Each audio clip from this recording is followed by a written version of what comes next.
Puji Tuhan, saya sampaikan selamat pagi dan salam sejahtera dalam Tuhan Yesus Kristus. Mari pagi ini kita akan belajar dari firman Tuhan. Kita sudah sampai pada Injil Lukas pasal 21. Injil Lukas pasal 21. Kita membaca ayat 1 sampai ayat yang keempat.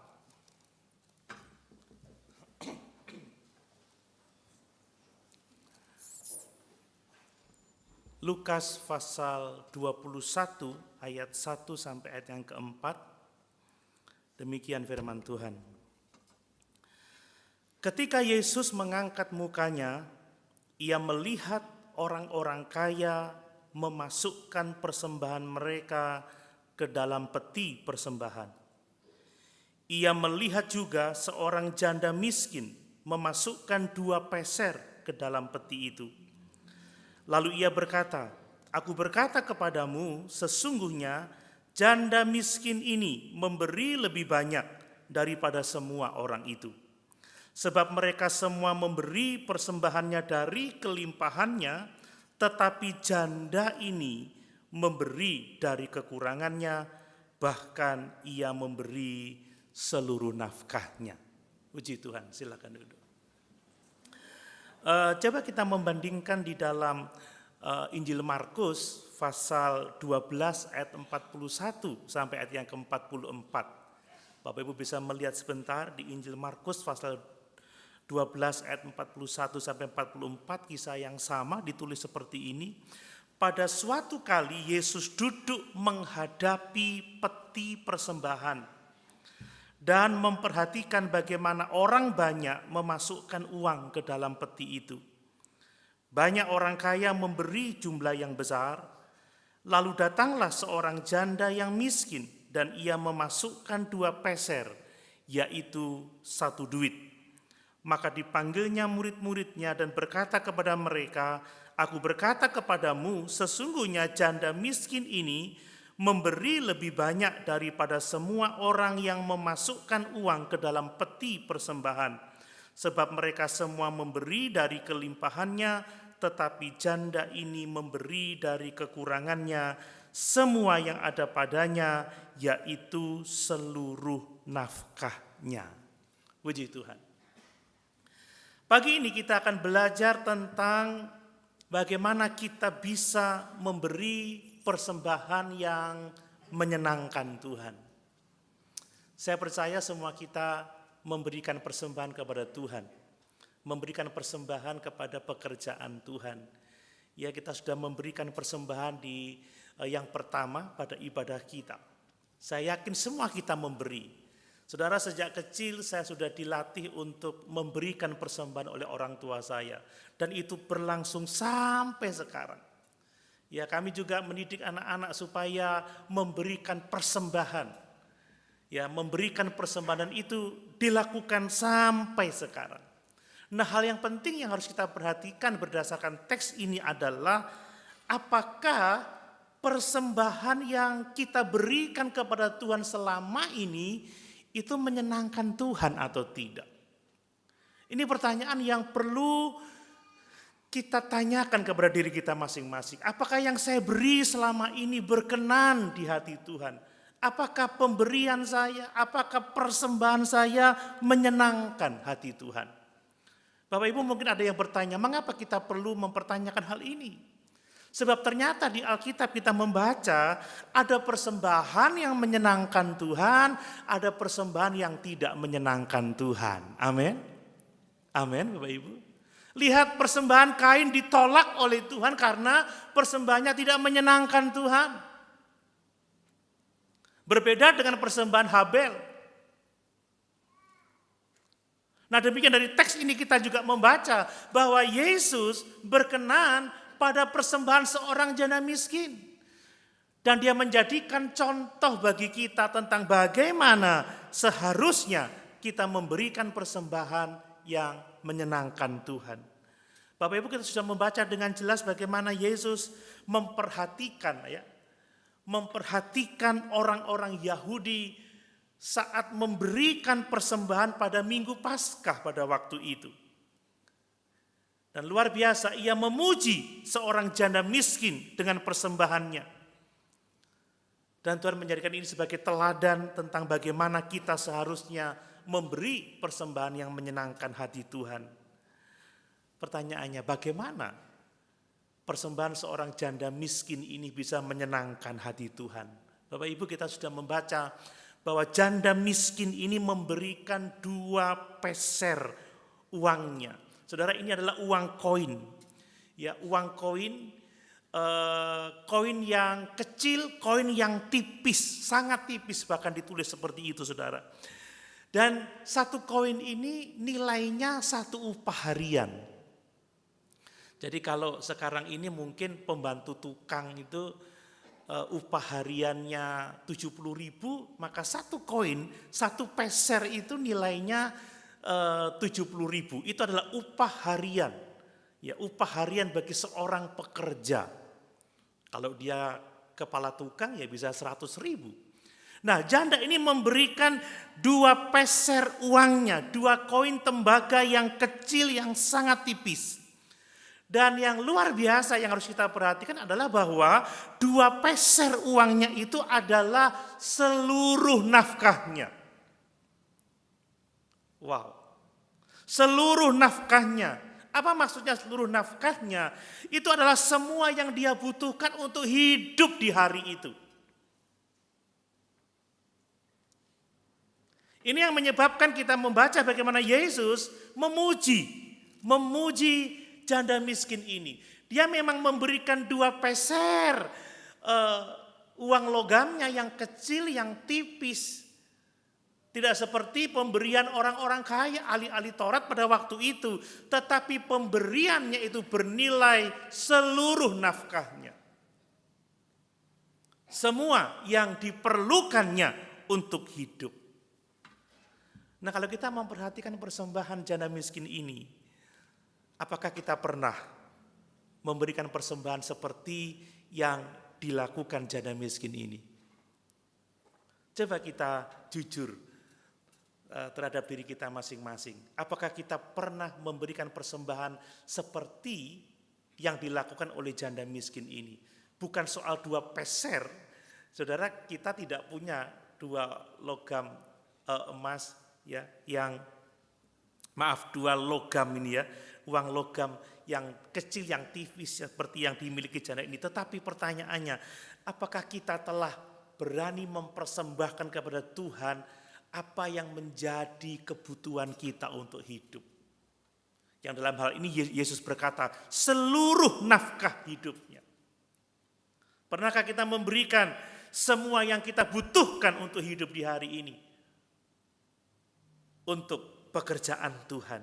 Bapak Ibu, sekalipun mungkin kita belum pernah melakukan seperti yang dilakukan oleh janda miskin ini, ya, memberikan seluruh nafkah hidupnya, seluruh yang dimilikinya, sehingga dia tidak memiliki apa-apa lagi. Namun kita dapat belajar beberapa hal yang sangat penting yang akan menolong kita supaya kita dapat melakukan persembahan, memberikan persembahan yang menyenangkan hati Tuhan. Amin. Bapak Ibu mau menyenangkan Tuhan? Saudara, kita selalu menyanyi memuji Tuhan, menyenangkanmu, senangkanmu. Dalam segala aspek hidup kita bisa belajar menyenangkan Tuhan.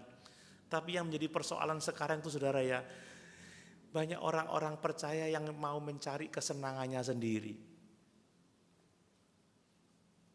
Kalau berdoa, kalau memohon, selalu meminta sesuatu yang bisa menyenangkan dirinya sendiri. Cari ibadah-ibadah yang menyenangkan telinganya. Cari tempat-tempat kebaktian yang menyenangkan perasaannya, menyenangkan dirinya. Tapi kita sebagai umat-umat ketebusan Allah, kita tidak mencari kepentingan diri kita sendiri, tetapi kita mau menyenangkan Tuhan. Amin. Mari kita belajar menyenangkan Tuhan dengan persembahan-persembahan kita. Kita akan belajar dari janda miskin ini yang telah memberikan seluruh nafkahnya. Dan Tuhan memuji persembahannya. Kita ingin bahwa apa yang kita persembahkan kepada Tuhan itu menyenangkan Dia dan kita menerima pujian dari Tuhan. Amin. Bukan dari manusia, tetapi pujian dari Tuhan. Nah, ada beberapa pelajaran, perhatikan yang pertama, saudara. Kita harus ingat baik-baik bahwa Tuhan itu selalu memperhatikan pemberian kita. Tuhan itu selalu memperhatikan persembahan yang kita berikan kepadanya. Ini sesuatu yang tidak boleh kita lupa, saudara. Sebab kita tidak mungkin dapat memberikan sesuatu yang menyenangkan Tuhan kalau kita lupa bahwa Tuhan itu memperhatikan setiap pemberian kita. Saudara, kan kita kalau memberi persembahan kan selalu tidak ingin diketahui sama orang lain kan. Kita ingin secure dengan apa yang kita berikan. Tetapi dengan menyadari bahwa Tuhan memperhatikan persembahan kita. Bahwa dia tidak hanya sekedar tahu berapa yang kita berikan. Tetapi juga tahu apakah itu milik kita semuanya. Maka kita seharusnya didorong untuk memberikan yang terbaik untuk Tuhan. Perhatikan bahwa Yesus mengangkat mukanya. Ia melihat orang-orang kaya memberikan persembahan mereka. Dan ia juga melihat seorang janda miskin dengan persembahannya. Apa yang saya mau tekankan bahwa Yesus sampai sekarang ini dia masih melihat setiap orang yang memberi. Amin. Dan dia memperhatikan setiap pemberian kita. Ini sesuatu yang harus kita ingat, sesuatu yang harus kita sadari. Apapun yang kita lakukan diperhatikan oleh Tuhan. Dia melihat ke dalam kehidupan kita dan dia melihat apa semua yang kita kerjakan. Dia melihat pemberian kita, saudara. Lihat, Yesus memperhatikan orang-orang yang memberi, saudara. Pada waktu itu di bait suci itu ada 13 peti persembahan. Peti persembahan itu dari logam, dari kuningan, saudara ya. Bentuknya bukan kotak seperti itu, tetapi seperti trompet ya, seperti bejana ya. Jadi ada bukaan tutup yang agak lebar di atas, kemudian ada leher mengecil, kemudian seperti vas bunga begitu, seperti vas bunga seperti ini, persis seperti ini, saudara. Jadi cuman dia lebih kecil, mulutnya itu kecil, ini kan besar sekali, saudara, kecil, ya. Dan itu dari logam. Dan karena tidak ada uang kertas pada waktu itu, saudara, setiap pemberian itu akan berbunyi. Kalau logamnya besar, bunyinya ting. Kalau kecil, tik. Mungkin kita butuh konsentrasi untuk mendengarkannya. Ada 13, saudara, ada 13 tempat persembahan seperti itu, semacam itu bentuknya. Ya. Dan setiap pemberian itu akan dimasukkan satu persatu. Atau mungkin bersamaan, jadi kalau banyak ya ring gitu ya, rek gitu. Pada waktu itu seperti itu. Jadi kita bisa mendengar suara koin yang jatuh. Nah biasanya orang-orang kaya, saudara, ahli-ahli Taurat dalam konteks ini, ya mereka akan memberi dan ingin diperhatikan mengenai persembahannya. Mereka ingin mengesankan orang dengan persembahannya. Dia memberikan uang logam yang berat, yang banyak. Jadi ting, ting, ting, ting, ting. Tetapi kemudian ada seorang janda miskin memberikan 2 peser uangnya. Koin yang tipis, yang kecil. Bayangkan, saudara, mungkin tidak berbunyi ya.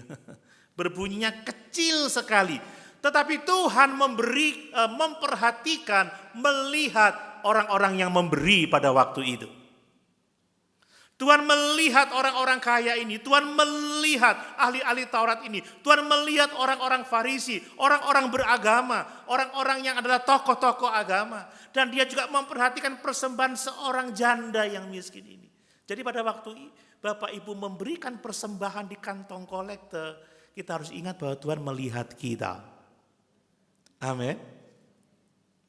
Tuhan melihat kita. Kalau kita membaca di Injil Markus tadi, saudara ya, kata memperhatikan itu digunakan kata theoreo. Theoreo itu artinya melihat dengan seksama. Jadi kalau di Markus, Yesus sengaja menghadapi peti persembahan itu. Jadi dia memperhatikan semua orang yang memberi persembahan. Itu dari kata theoreo, to see ya. Look at, watch closely. Jadi melihat secara dekat, mengamat-amati. Saudara, kalau Ibu Gembala mengamat-amati persembahan Bapak Ibu Saudara, kira-kira seperti apa perasaan kita ya? Kalau misalkan itu logam, kira-kira Ibu Gembala bisa dengar nih bunyinya seperti apa ya? Ting atau tik. Yesus memperhatikan, saudara. Nah, dari kata teoreo ini kita mengenal kata titer. Jadi itu semacam pertunjukan. Jadi Yesus melihat satu pertunjukan, melihat bagaimana orang-orang memberikan persembahan mereka. Banyak orang-orang Yahudi pada waktu itu yang memberi persembahan pada minggu Paskah itu, saudara. Mungkin tidak ada yang memperhatikan Yesus. Tidak ada yang melihat Yesus dengan seksama, tetapi Yesus memperhatikan orang-orang yang memberikan persembahan. Yesus memperhatikan janda miskin ini, saudara. Dan mungkin saja janda miskin ini tidak pernah tahu bahwa Yesus memperhatikan dia. Mungkin dia tidak pernah tahu. Tetapi pasti sekarang dia tahu. Dia tidak pernah tahu sampai dia di surga dan menerima upah yang besar dari Tuhannya. Amin, Bapak Ibu. Amin. Ini hal yang sangat luar biasa. Dia mendapat upah yang berlimpah-limpah karena persembahannya dipuji oleh Tuhan. Jadi Yesus tidak hanya tahu berapa banyak yang diberikan oleh janda miskin ini, tetapi Yesus juga tahu bahwa apa yang diberikan janda ini adalah semua yang ada padanya. Yesus berkata, itu adalah seluruh nafkahnya. Bapak Ibu yang dikasihi oleh Tuhan, apa yang dilakukan Yesus pada waktu itu berlaku sampai sekarang ini. Amin. Setiap kali Bapak Ibu memberikan persembahan, Tuhan memperhatikan kita. Dia tidak melewatkan satu kali pun persembahan. Pemberian koin besar, koin kecil, Tuhan itu tahu. Pemberian ahli-ahli Taurat, pemberian janda-janda miskin, Allah itu memperhatikan. Mungkin sekarang Bapak Ibu memberi dengan tidak mau dikenali, ya, memberi secara anonim ya. Mungkin ada apa namanya, amplop persembahan, amplop persepuluhan, ada nama supaya didoakan. Mungkin ada yang nulis NN, saudara. Sekalipun Ibu Gembala tidak tahu NN itu siapa, tetapi Tuhan tahu setiap persembahan kita. Amin. Tuhan memperhatikan. Amsal 15 ayat yang ketiga menulis, mata Tuhan ada di segala tempat, mengawasi orang jahat dan orang yang baik. Amin. Apakah akan membuat perbedaan jika seandainya saat kita memberi persembahan, kita diperhatikan oleh Ibu Gembala? Apakah membuat perbedaan kalau kita tahu bahwa Tuhan selalu melihat saat kita memberi persembahan? Seperti tadi saya katakan, kalau kita mau memberi persembahan yang menyenangkan Tuhan, yang memuliakan Tuhan, kita harus selalu ingat bahwa Tuhan memperhatikan kita. Amin. Tuhan memperhatikan kita. Tidak ada satu pemberian pun yang dilewatkan oleh Tuhan. Tuhan melihat apa yang saya lakukan sejak saya kanak-kanak sampai sekarang, Tuhan tahu.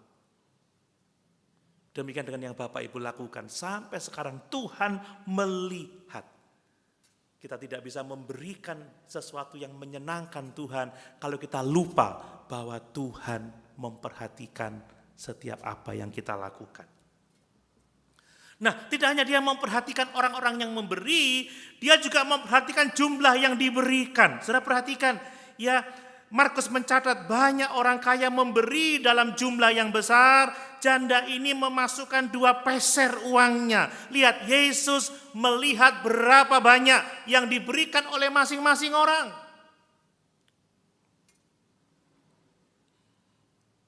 Orang lain tidak bisa melihat, tetapi Yesus melihat, saudara. Jadi dia melihat orang-orang yang memberi, dia memperhatikan pemberi, dia juga memperhatikan pemberiannya. Namun demikian, saudara, ya, apakah kita memberi 2 peser, apakah kita memberi banyak, kita perlu memperhatikan beberapa hal, saudara ya. Kan kita memberi sesuai dengan kemampuan, sesuai dengan kerelaan hati. Ada yang 2 peser, ada yang banyak. Apa yang perlu kita perhatikan, saudara? Yang perlu kita perhatikan saat memberi adalah bahwa kita harus memberikan pemberian kita atas dasar kasih. Amin. Amin. Harus atas dasar kasih. Memberi itu harus atas dasar kasih. Berapapun jumlah yang kita berikan, saudara. Tuhan tahu, Tuhan melihat. Tetapi lebih dari itu, berikanlah atas dasar kasih. Jangan memberi seperti ahli-ahli Taurat, memberi untuk mendapat penghormatan, memberi untuk menerima pujian, betapa rohaninya mereka, betapa baiknya mereka, betapa murah hatinya mereka, kan seperti itu. Ya, saya tidak tahu pasti saudara mengapa janda ini memberikan 2 peser uangnya, seluruh nafkahnya. Saya tidak tahu kenapa dia memberikan semua yang dimilikinya. Alkitab tidak mencatat alasan janda ini. Tetapi saya berpikir bahwa Lukas sedang membandingkan antara pemberian janda yang miskin ini dengan pemberian ahli-ahli Taurat, saudara. Ada kontras yang sangat luar biasa. Ahli Taurat itu memberi dengan motif yang keliru, dengan fokus yang keliru. Dia memberi untuk apa? Untuk mengesankan orang lain. Supaya orang berkata, wih betapa baiknya dia, betapa luar biasanya, betapa hebatnya dia, betapa rohaninya dia. Itu tokoh-tokoh agama pada waktu itu. Tetapi berbeda dengan janda miskin ini. Dia seorang yang tidak dikenal bahkan mungkin, saudara ya. Bahkan persembahannya tidak berbunyi keras. Tetapi tidak seperti ahli-ahli Taurat memberi dalam kesombongan, memberi untuk mendapat pujian, memberi untuk mendapat kehormatan, untuk mengesankan orang lain. Tetapi janda ini memberi sebagai pengabdiannya kepada Tuhan. Amin. Dia memberi atas dasar kasih kepada Tuhan. Bapak Ibu, saat kita memberikan sesuatu kepada Tuhan, Tuhan melihat hati kita. Ini pemberian karena kecongkakan, karena kesombongan, karena kepentingan sendiri, atau karena motivasi yang keliru. Ya, saya akan memberi 1 supaya dapat 10, saya akan memberi 100 supaya dapat 1000 dan lain sebagainya. Tapi Tuhan melihat itu semua dan Tuhan mau kita memberi karena kasih. Kata Paulus, segala sesuatu yang dilakukan di luar kasih itu tidak ada artinya. Bahkan dia berkata, sekalipun aku menyerahkan hidupku, aku mati untuk orang lain, tapi tanpa kasih semuanya itu sia-sia. Jadi Allah tidak hanya melihat kita, Allah melihat pemberian kita. Tetapi berapapun yang kita beri, berikan atas dasar kasih. Amin. Pastikan, aku memberi karena aku mengasihi, bukan terpaksa. Nggak enak rek, kantongnya maju ke depan masa aku nggak ngasih. Kalau memang nggak mau memberi, tidak usah malu. Katakan aja terima kasih. Jangan sampai tangannya kosong dimasukkan pura-pura memasukkan persembahan. Tuhan tahu, saudara. Jangan, kenapa saya tahu tangan kosong dimasukkan? Waktu sekolah dulu, mahasiswa, kebaktian di tempat ini juga. Banyak teman-teman yang gak punya uang, pokoknya gini aja, tapi gak ada uangnya. Dia gak tahu bahwa Tuhan melihat, saudara.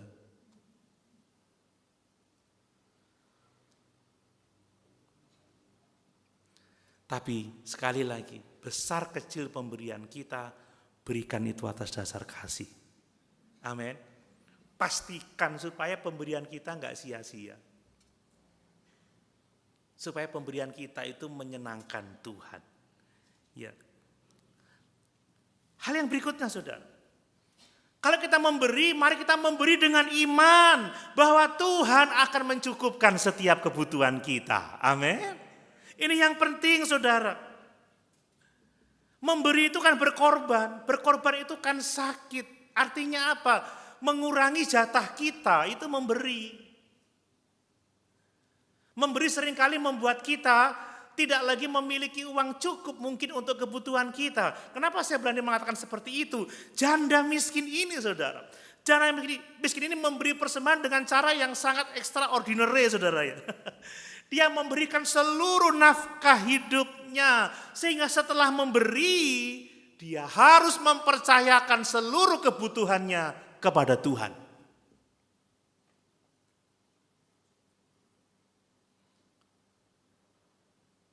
Pada saat dia memberikan 2 peser uang, di dompetnya tidak ada lagi uang, saudara. Dan Yesus tahu tidak ada persediaan di rumahnya. Karena Yesus mengatakan itu seluruh nafkahnya. Itu semua yang dia miliki. Yesus tahu itu. Sehingga pada waktu dia setelah memberi 2 peser uangnya itu, saudara, dia pulang dengan bersandar kepada Tuhan. Tuhan, berikanlah padaku pada hari ini makananku yang secukupnya. Amin. Makanya kalau memberi dengan kasih dan memberi dengan iman bahwa Tuhan, aku memberi sesuatu untuk engkau, untuk pekerjaan Tuhan. Dan aku percaya bahwa engkau akan memenuhkan setiap kebutuhanku. Ingat kata Paulus dalam Filipi, ya, aku tahu apa itu sukar, aku tahu apa itu lapar, aku tahu apa itu kenyang. Tetapi aku bersyukur engkau mengingat aku kembali. Sehingga dengan pemberianmu aku menjadi berkecukupan. Bahkan tidak berkecukupan tetapi lebih dari itu aku berkelimpahan. Dia berkata apa? Allahku akan memenuhi segala keperluanmu menurut kekuatan dan kuasanya. Amin. Karena yang memberi Paulus itu bukan orang-orang kaya, orang-orang miskin, jemaat-jemaat yang menderita pada waktu itu. Tapi Paulus mengatakan Allahku akan memenuhi kamu dengan seluruh kebutuhanmu menurut kekuatan kuasanya. Jadi janda miskin ini memberi persembahan dan dia harus pulang dengan iman. Tuhan akan mencukupkan kebutuhanku. Mungkin Bapak Ibu berpikir, ini berlebihan. Bapak Ibu bisa membaca ayat itu berulang-ulang. Itu seluruh nafkah hidupnya. Amin. Artinya itu semuanya, saudara. Namun demikian, sekalipun ketika kita memberi persembahan dan Bapak Ibu masih punya cadangan di rumah, mungkin di bawah bantal masih ada uang, di selipan-selipan buku ada uang, mungkin di bank masih ada deposito dan lain sebagainya. Tetap kita harus berdoa, memberi dengan iman. Tuhan, penuhi kebutuhanku. Amin, saudara. Amin. Kita harus terus mencari Tuhan untuk memenuhi kebutuhan kita. Saudara, jangan berpikir ya kebutuhan itu hanya soal makan, minum, pakai, tetapi kehidupan, kesehatan. Ingat orang kaya yang bodoh itu, hai jiwaku tenanglah, bergembiralah, santai, ada padamu banyak harta. Dia tidak berdoa minta Tuhan mencukupkan hidupnya. Apa kata firman, hari ini juga engkau kucabut nyawamu. Banyak orang yang berkata begini, berkat menikmati. Ada orang yang punya banyak tapi nggak bisa menikmati. Kita butuh berdoa, Tuhan mencukupkan setiap kebutuhan kita. Amin.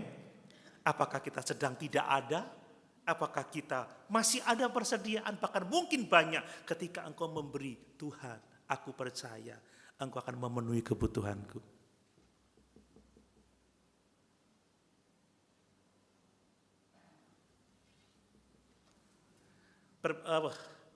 Apakah pernah Bapak Ibu punya pengalaman, ini punya uang disimpan nih ya.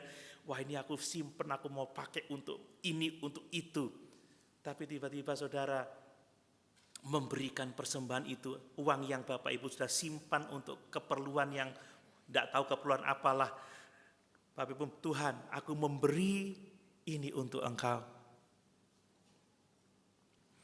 Berkatilah kebutuhanku. Berkatilah keperluan saat saudara memberi, saudara melihat Tuhan melakukan sesuatu yang di luar jangkauan pikiran saudara, dia memenuhi kebutuhan saudara, itu akan mendatangkan ucapan syukur yang sangat besar. Amin.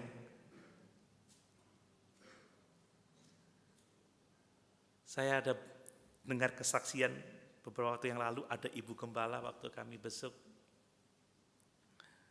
Tante, saya ini gak punya uang, tapi saya kok ada seorang yang membutuhkan, pengerja mau pulang, saya kasihlah dia sekian, anggap aja 2, nggak sampai sore, Tuhan kembalikan 4. Saudara pernah mengalami hal yang seperti itu? Halo? Itu mendatangkan syukur yang sangat besar. Dikatakan apa? Tuhan itu baik, Tuhan itu sangat baik. Saat dia memberi dengan iman dari kekurangannya, karena kasih, dia percaya Tuhan memelihara. Gak sampai 1 hari Tuhan itu mencukupkan kebutuhannya. Makanya memberi itu harus dengan kasih, memberi harus dengan iman. Nah kemudian berapapun yang kita beri saudara, kita harus memberi dengan kesetiaan saudara ya. Kita harus memberi apapun juga dengan setia, apapun keadaan kita. Ini yang harus kita perhatikan. Saya tidak membaca dalam kisah ini bahwa janda ini memberi karena imam besar berkata seperti ini. Ayo beri persembahan, kalau tidak bait suci ambruk. Ayo beri persembahan, kalau tidak bait suci bangkrut.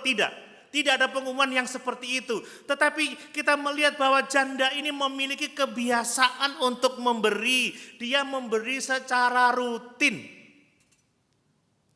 Jadi memberi itu harus dengan kesetiaan saudara. Ingat pada kisah para rasul.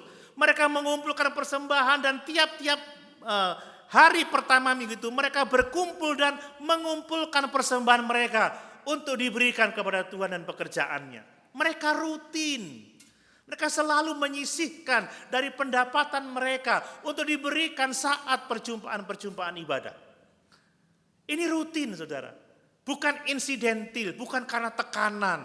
Duh enggak enak aku ya diumumkan kok seperti itu. Duh aku kok, atau mungkin aduh aku kok terdorong ya untuk memberi. Bukan soal dorongan, tetapi ini soal rutinitas, soal kesetiaan yang kudus, kesetiaan yang sejati.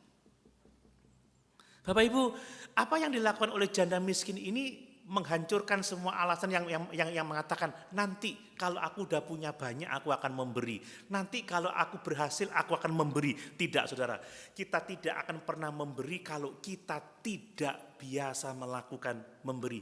Sebab memberi itu soal pola pikir, bukan soal ada atau tidak ada uang. Amin. Lihat, janda ini enggak hanya punya itu, tapi dia memberi saudara. Jadi jangan berpikir nanti kalau aku punya uang banyak, punya uang lebih aku akan memberi. Saudara, tidak akan pernah kita memberi. Justru kalau saat kita enggak punya, enggak memberi, saat punya pun kita enggak akan memberi. Enggak akan memberi. Karena ini soal pola pikir saudara.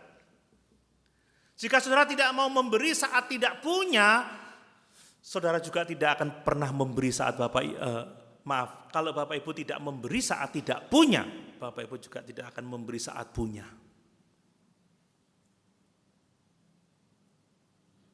Janda ini tidak karena tekanan atau mungkin digerakkan melakukan sesuatu, tetapi janda ini melakukan dengan kesetiaan. Seperti yang diteladankan oleh gereja mula-mula. Mereka mengumpulkan, menyisihkan dan tiap-tiap minggu dikumpulkan sebagai persembahan untuk orang-orang kudus. Dikumpulkan untuk melakukan pekerjaan Tuhan. Sekali lagi ini soal pola pikir. Bukan soal punya uang atau tidak punya uang. Banyak orang yang seperti janda ini.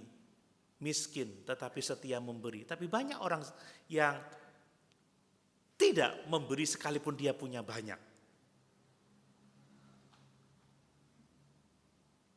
Ini bicara soal komitmen, soal kesetiaan saudara. Ya, saya memperhatikan ya bahkan pengalaman sendiri saudara ya. Alasan kita tidak bisa memberi baik itu apa? Karena kita menggunakan semua uang kita untuk kepentingan kita. Bahkan semua hal-hal yang tidak perlu saudara ya.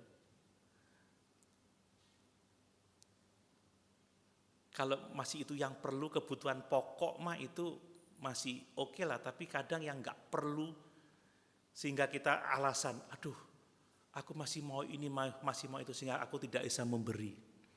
Tuhan mengatakan apa? Semua orang yang tidak memberi itu artinya dia tidak bisa mengelola uangnya seperti yang dikehendaki oleh Tuhan. Bahkan untuk keperluan yang tidak pokok aja kita berani berhutang. Sehingga kita bisa mengatakan, aku masih punya utang, aku tidak bisa memberi. Tapi orang yang punya pola pikir, yang benar, dapat mengelola berkat-berkat Tuhan, dia pasti memberi. Amin Bapak Ibu. Ingat, Tuhan itu tahu persis berapa yang kita hasilkan dalam 1 bulan, dalam 1 minggu, dalam 1 tahun. Tuhan juga tahu persis berapa uang itu kita belanjakan di mana, untuk apa. Jadi setiap kiriman Shopee itu ke rumah Tuhan tahu, saudara.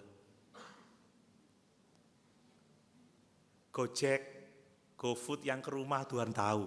Tapi untuk persembahan Tuhan juga tahu. Amin saudara. Kita nggak akan bisa mengelola, tidak bisa memberi persembahan kalau kita tidak dapat mengelola uang kita dengan benar. Selalu aja ada alasan. Duwe kuntek, gawe opo, saudara.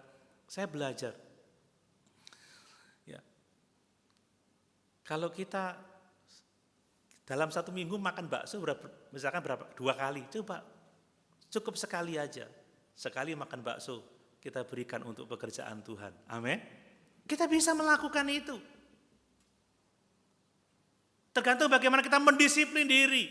Bapak Ibu, ini bukan soal saya mau meningkatkan mutu persembahan, tidak. Tetapi ini firman Tuhan. Kalau Yesus berbicara tentang persembahan janda miskin ini, itu artinya penting untuk saudara dan saya. Jangan sampai seperti kita maleahi. Imam-imam mempersembahkan persembahan, tetapi Tuhan jijik terhadap persembahan mereka. Mereka mempersembahkan korban binatang yang kurus, binatang yang timpang, binatang yang buta, sehingga Allah jijik dan persembahan mereka menjadi beban bagi Tuhan. Ini sekali lagi bukan soal itu, saudara. Tapi ini soal bagaimana kita mau hidup dapat menyenangkan Tuhan. Amin. Ini soal hidup dalam kebenaran. Ya, gereja-gereja sekarang itu fokusnya apa? Diri sendiri. Ayo kamu diberkati, kamu bisa ini, kamu bisa itu, kamu bisa menjadi seperti yang kamu mau. Ayo aktualisasi diri, ayo upgrade diri. Tapi firman tidak diberitakan, Injil tidak disampaikan.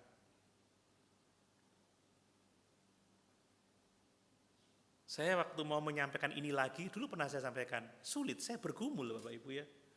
Ini bukan khotbah yang populer, tapi kalau Yesus mengkhotbahkannya, maka kita juga harus mengkhotbahkannya. Amin. Kalau Yesus mengatakan tentang hal ini, kita harus mengatakannya sebab itu penting.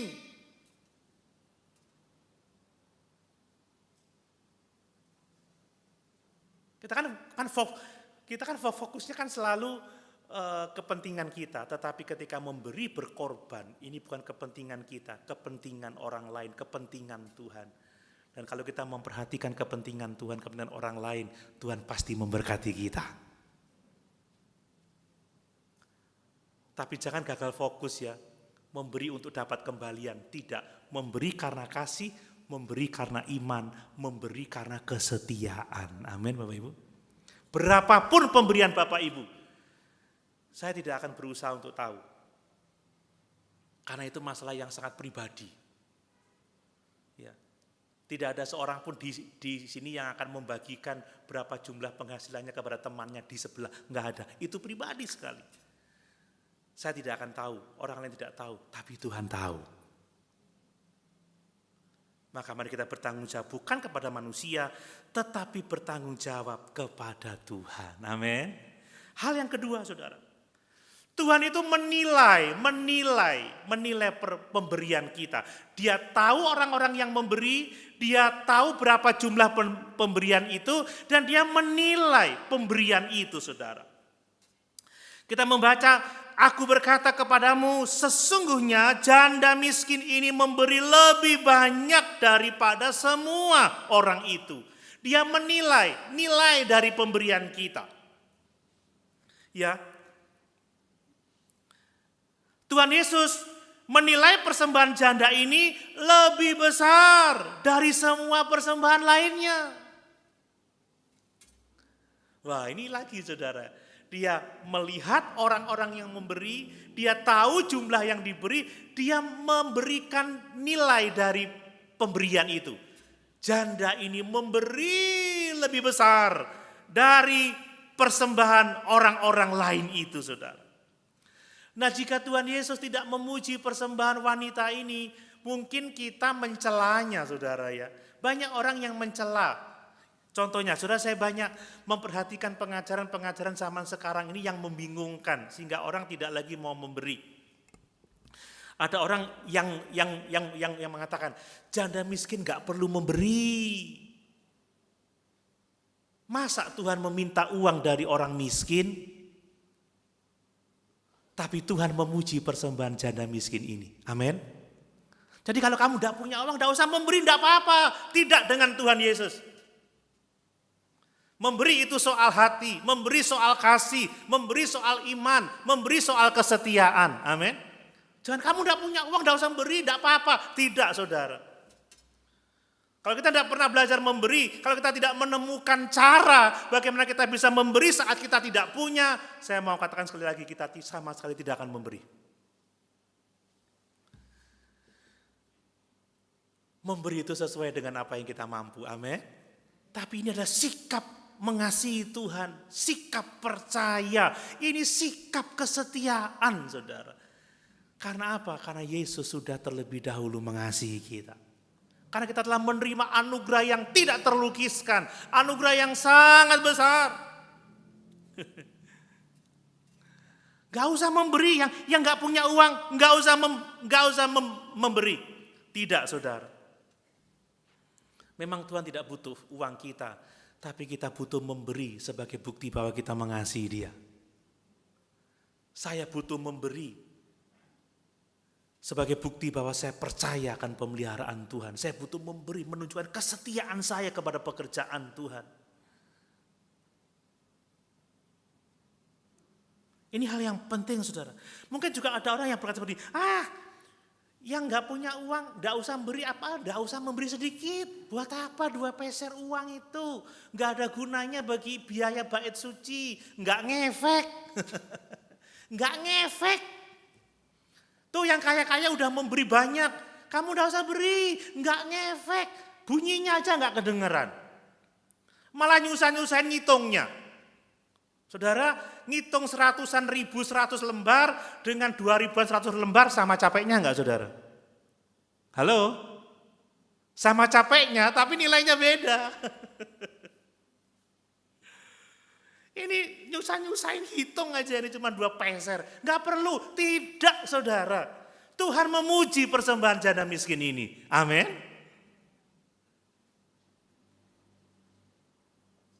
Tuhan memuji persembahan janda miskin ini. Kemudian, ini janda ini, maaf dalam bahasa mungkin agak kasar, kurang ajar, lancang dia ini. Kok berani-beraninya mempersembahkan seluruh nafkahnya. Dia mencobai Tuhan itu. Tidak beres itu. Saya melihat khotbah seorang pendeta. Goblok kalau sudah punyanya cuman itu. Diberikan semuanya lagi untuk persembahan. Pulangnya jalan kaki. Goblok itu ada yang bilang seperti itu. Ini pendeta bilang seperti itu. Tapi Tuhan memuji saudara ya. Memuji persembahan janda miskin. Tuhan tidak mengatakan kamu mencobai aku, bodoh kamu tidak bisa ngatur uangmu. Kenapa kamu berikan semuanya? Pulang sana. Enggak seperti itu. Tapi Tuhan katakan apa? Janda ini memberi lebih besar dari yang lain. Amin saudara. Dia memberi segalanya. Dia memberi nafkah hidupnya. Banyak teologi yang salah saudara. Yang miskin gak usah memberilah, nanti biar yang kaya aja yang memberi. Salah saudara. Karena memberi bukan soal punya atau tidak punya. Memberi soal kasih, memberi soal iman, memberi soal kesetiaan.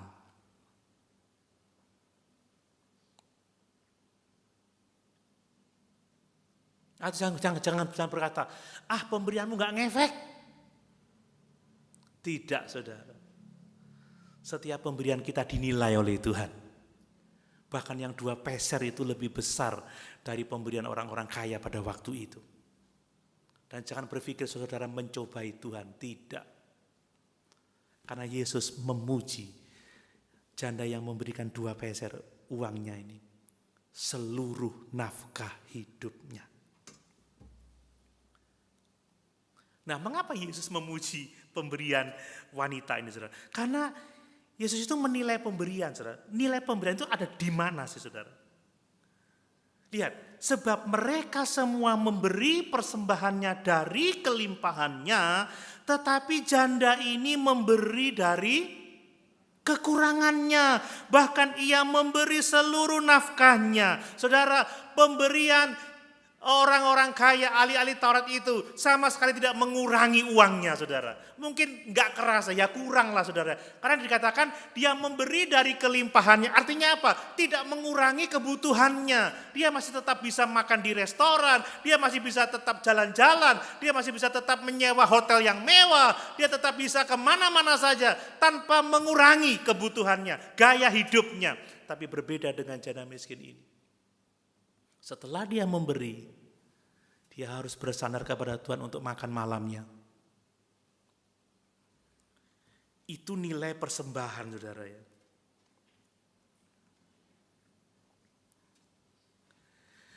Kalau orang itu melihat persembahan dari ini, saudara, melihat berapa besar yang diberikan. Tapi dari ayat-ayat ini, Bapak Ibu, saya ini hati-hati sekali ya. Maaf, saya ingin Bapak Ibu memahami. Saya hati-hati sekali. Di mata Tuhan, saudara, pemberian itu tidak dihitung dari seberapa besar pemberian itu, tetapi seberapa besar sisanya setelah kita memberi.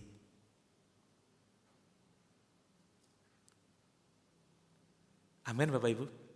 Kalau dunia mata, waduh, dia beri 1 juta, besar. Tapi sisanya masih 100 juta, saudara. Itu maksud saya. Janda ini memberi 2 peser, nggak ada sisa.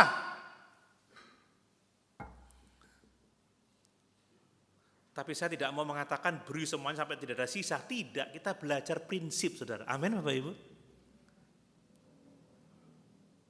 Jadi memberi itu tidak dihitung besaran pemberiannya, tapi berapa sisa yang di dompet, begitu.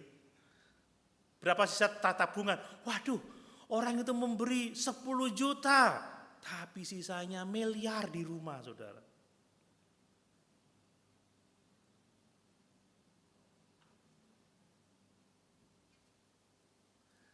Tapi janda ini memberi 2 peser, itu seluruh nafkahnya.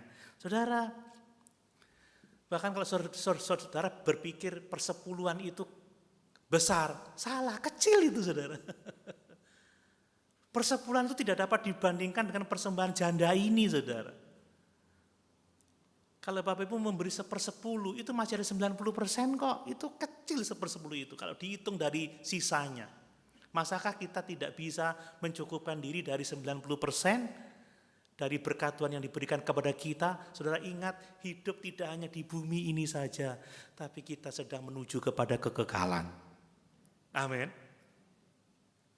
Bahkan saya pernah membaca itu pemilik perusahaan Colgate itu memberikan 90% dari semua penghasilannya. Dia tetap hidup. Wah, sisanya cuma 10% untuk dia. Janda ini lebih besar dari bos Colgate itu, saudara. Karena janda ini memberi bukan 90% dari apa yang dimilikinya. Dia memberi seluruh nafkahnya. Amin.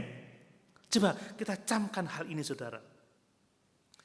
Jangan sampai kita mempersembahkan sesuatu dan kita merasa tidak kekurangan apa-apa, tidak kehilangan sesuatu. Saudara, ini coba lihat 2 Samuel 24 ayat 24. Ini Daud, saudara. 2 Samuel 24 ayat 24. Daud itu tidak mau mempersembahkan korban yang tidak membuat dia mengeluarkan uangnya. 2 Samuel 24 ayat 24.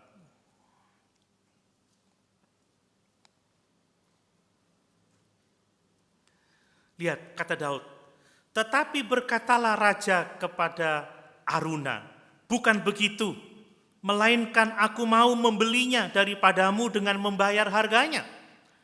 Sebab aku tidak mau mempersembahkan kepada Tuhan Allahku korban bakaran dengan tidak membayar apa-apa. Sesudah itu Daud membeli tempat pengirikan dan lembu-lembu itu dengan harga 50 sikal perak. Lalu Daud mendirikan di sana mezbah bagi Tuhan dan mempersembahkan korban bakaran dan korban keselamatan. Maka Tuhan mengabulkan doa untuk negeri itu dan tulah itu berhenti menimpa orang Israel. Amin, Bapak Ibu. Daud ini raja, saudara. Dia mau mempersembahkan korban persembahan. Ada yang memberi, namanya Arauna, saudara. Arauna. Tapi dia tidak mau memberi persembahan tanpa membayar harga persembahan itu.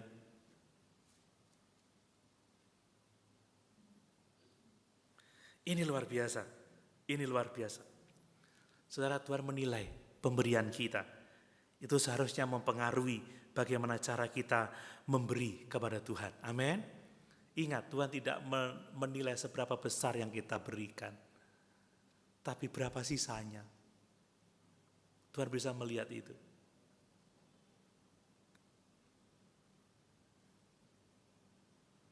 Ini firman Tuhan. Yang berikutnya, saudara, Yesus juga menilai motivasi dalam memberi.